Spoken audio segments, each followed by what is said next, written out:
First commandment, I am the Lord thy God, thou shalt not have any strange gods before me. That's Moses there in the picture before the burning bush and seeing God. Okay, the first commandment commands purity of belief. Brace yourself. People are going to get stung in some of these, okay? I'm not trying to sting you on purpose other than to help you, but I'm trying to tell you the truth no matter what. Come what may. So, it forbids cafeteria Catholicism. You cannot pick and choose doctrines. We know that. That's why we're here tonight. Jesus is the same yesterday, today, and forever. Do not be carried away by any strange doctrines. St. Paul, letter to the Hebrews. So heresy is denying one or more doctrines. If done willfully, that means formally, then mortal sin against faith, and faith is lost. You don't have the faith. You have opinions that happen to coincide with the faith. You have the remnants of faith, but you don't have faith. Faith that saves. And that's why people who deny one truth, before long, over a couple years, they start denying them all, and before long they just give up. See? Because their opinions will change. Now, you can be materially in heresy where you believe something is that you don't know it, but it's against the faith. And then when you learn it, you go, oh my goodness, I didn't know. And then you reject it. So material heresy is where you are not formally or willfully holding on to an error, but you actually are in error. Apostasy is the total repudiation of the faith. We must know our faith by study and avoid exposing ourselves to dangerous media. What kind of books are we reading? What kind of movies are we watching? If we're watching any TV, internet, anything, we cannot expose ourselves. The first commandment forbids us to expose ourselves to error. Avoid that.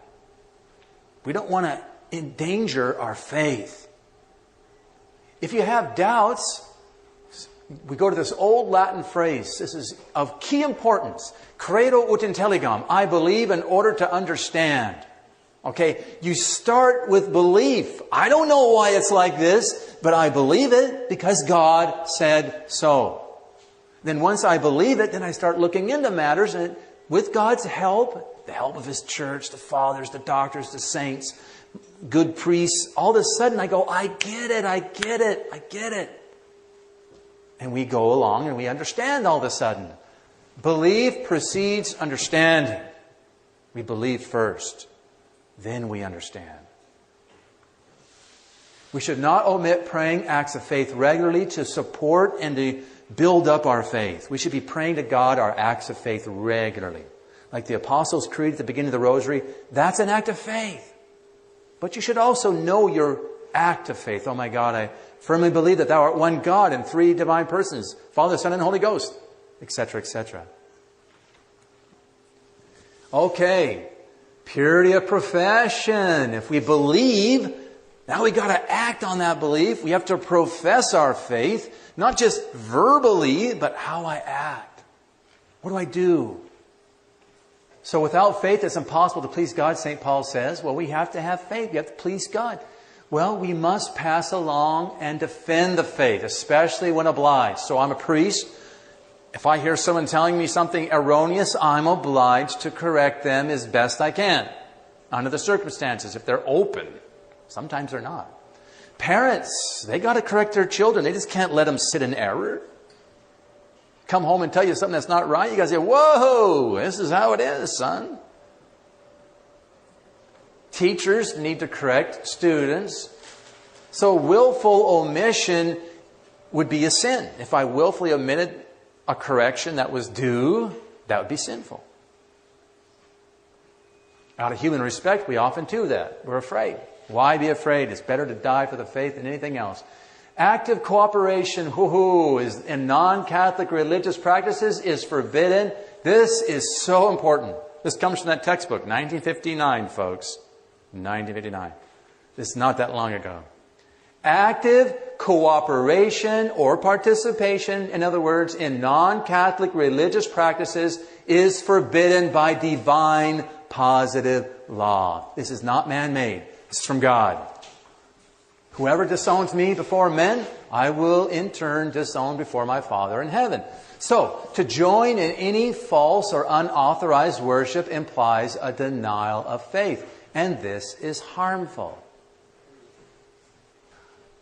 Passive cooperation in non-Catholic religious exercises is forbidden only when the circumstances create the danger of scandal or the loss of faith. So divine law does not forbid mere bodily presence at such rites. So your friend's non-Catholic, he's being buried, you could go to the funeral, but you shouldn't participate in the funeral. And the book I had said you shouldn't even be a pallbearer unless you've been dispensed by the bishop. But the pallbearer is debated because it's really not active participation. That was the one thing you might be able to do. You shouldn't be in a wedding of any kind. You could watch it from a distance as long as they're not Catholic. We'll get into that. For the sake of the civil duty or honor, you could do this because of a grave reason, provided there's no danger of scandal or loss of faith. Does this make sense? This is hard for us today because we see a lot of people getting together with non-Catholics and praying with them. Wait a minute, this is against the first commandment. Practical applications. This comes from that book. It's fascinating. I didn't list them all, but I list a number of them.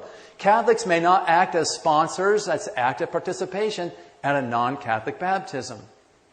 In cases of extreme necessity, such as danger of death, when a Catholic priest is unavailable, a Catholic may seek the sacraments of confession, extreme unction, from a validly ordained non-Catholic priest, provided that the danger of scandal is remote. So in other words, he could be like an independent priest, he could be a schismatic priest, but he's validly ordained and he's the only one available, you can call him.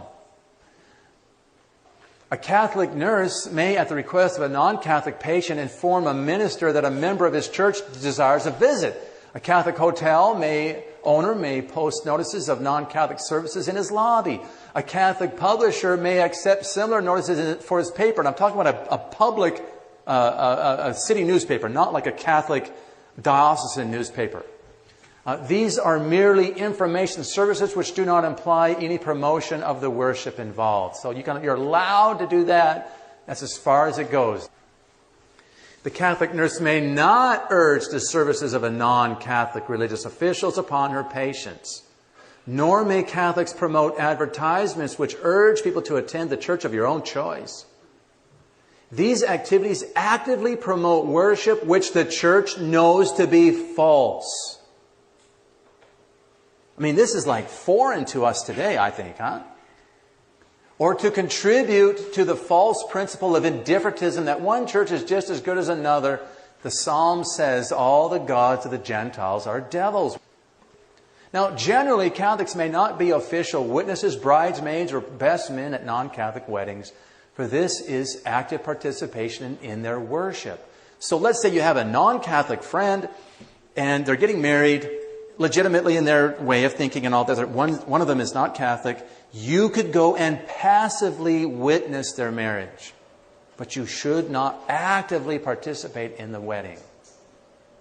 Catholics may not sing or play instruments at non-Catholic services. This is always active participation. Yikes. When passively attending a non-Catholic service, they can stand and sit with the people, but they must not kneel unless they're in a place where the Eucharist is valid, such as the Eastern Orthodox or a schismatic church.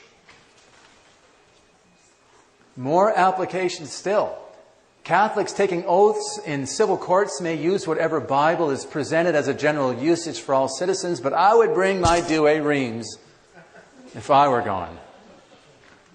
While traveling, Catholics are not obliged to attend Mass on Sunday if the precept can be fulfilled only by attending a Mass offered by a non-Catholic priest.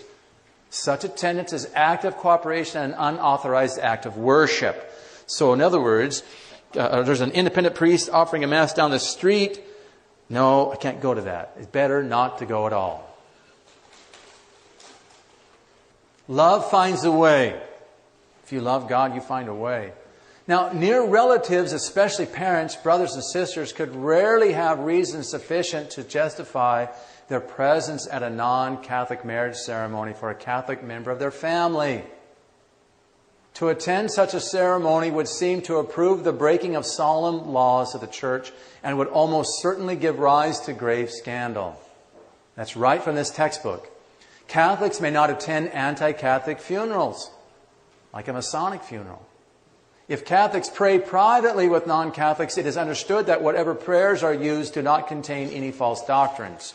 So, and if you're praying with Protestants, I'm sorry, but they shouldn't be going, and can I pray? And we just pray, and they go on and make up their prayer. Wait a minute.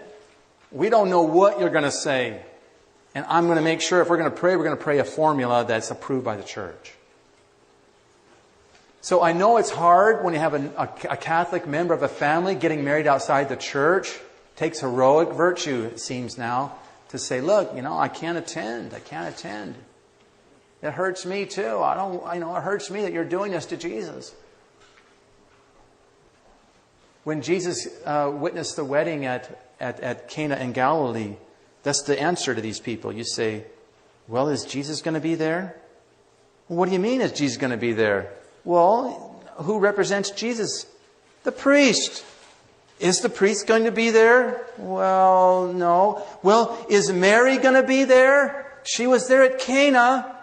The apostles were there too. Jesus and his apostles and Mary were there. Are they going to be at the wedding? Well, what do you mean by Mary? I mean the church. She represents the church. Is the church going to be represented at the wedding? No. Well, then I don't want to go either. Forbids the occult. First commandment forbids the occult. Forbids use of our exposure to the occult. The occult is very popular today, need I say it? And is made even more so through music, movies, and books. Harry Potter and many others, very popular books. Harry Potter is an entry-level book to the occult. A lot of the names in it are of occultists. A lot of the formulas in it are real. One lady decided to try out some of the formulas. Her house burned down. Occult is often accessed through various mediums, fortune-telling, tarot cards, Ouija boards, etc. People want to know things. So St. Augustine teaches that such things cannot be done without some kind of a pact with the devil. So in other words, these mediums you're going to go talk to, these people are in connection with the devil. You want to talk to the devil? You want to talk to these people? Stay away. It may rub off. You're giving the devil permission to come in and harass you in your life. Though the occult is often sought out of boredom, children especially, teenagers. When I was teaching catechism, I would ask the teenagers, girls usually, how many here have touched a Ouija board, used Ouija board? Everybody raised their hand. You're opening the door to the devil. They're bored. Can I talk to my friend who's at home through the Ouija board? What can I learn? I got to learn some hidden knowledge. Does she love him, or how come she doesn't love me? I want to make her love me. That happens a lot. I want to make him love me. Or out of desperation, I've lost a loved one. I want to know what happened to him. When you have someone that's lost that you love dearly, you could easily go to a seance or something and try to find out. This happens more than you think. Where is this person? I got to find out. Forbids sacrilege.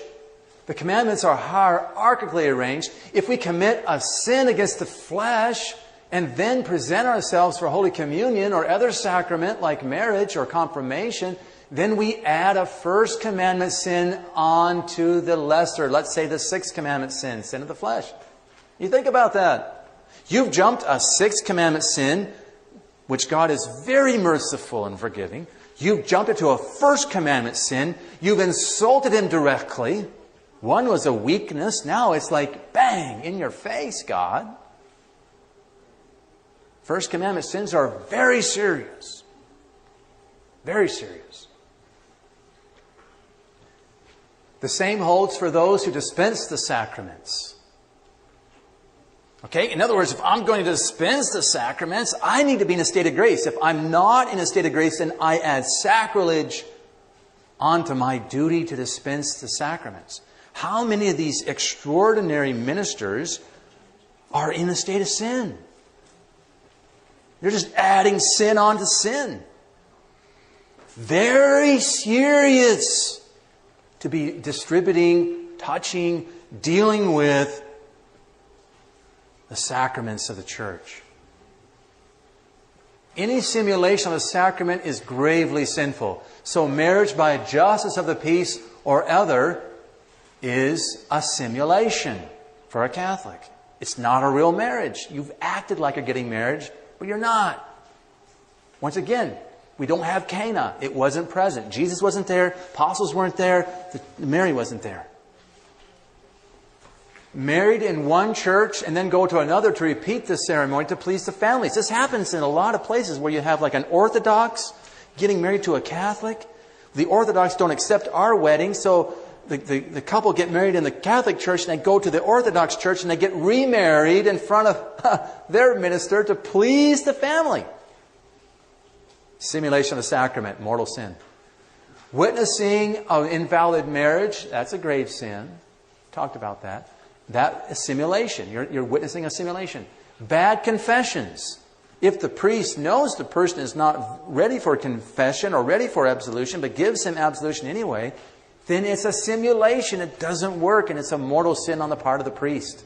It's also a mortal sin on the part of the penitent. If he purposely leaves something out, he knows he should confess. That's mortal sin. That would be a sacrilege, etc., etc. Anytime you use a sacrament, you simulate it, make it look like you're okay when you're not. That's a grave sin, mortal sin. It forbids scandal. Scandal is any action or its omission, not necessarily sinful in itself, that is likely to induce another to do something morally wrong. So direct scandal, also called diabolical, has the deliberate intention to induce another to sin. You want to destroy the innocence of somebody else. Or they're already been destroyed, you want to induce more of the same. That's direct scandal. Indirect scandal is a person does something that he or she foresees will at least likely lead another to commit sin, but this is rather tolerated than positively desired. Okay, so you're not trying to scandalize anybody. You know you've got to do this, and you might scandalize somebody, so you should avoid it if possible. Like a priest, he shouldn't be seen in public, like at a restaurant, with a woman alone, even though it could be completely legitimate. It might even be your sister. See, you've got to be careful. You could indirectly scandalize people. I'm not going to the Catholic Church anymore. Look, Father's out with that girl. What's the use? Didn't intend that. It wasn't your intention. Some examples. We could be cursing, obscenity, lewd jokes. These can scandalize people. They ought to scandalize them because they're bad. Lewd conversations, lewd pictures, immodesty in dress or dance, movies, commercials, funeral for public sinners. Ted Kennedy. Who wasn't scandalized by that? You're watching TV with your children, commercial comes on. Oh my goodness! You scandalize your children by watching this program. That would be a scandal. You're watching a movie, well, we'll just fast forward through that part. Hey, I'm scandalized by that, okay? Someone's got to watch it. And God doesn't approve of it. Why are we messing with this stuff?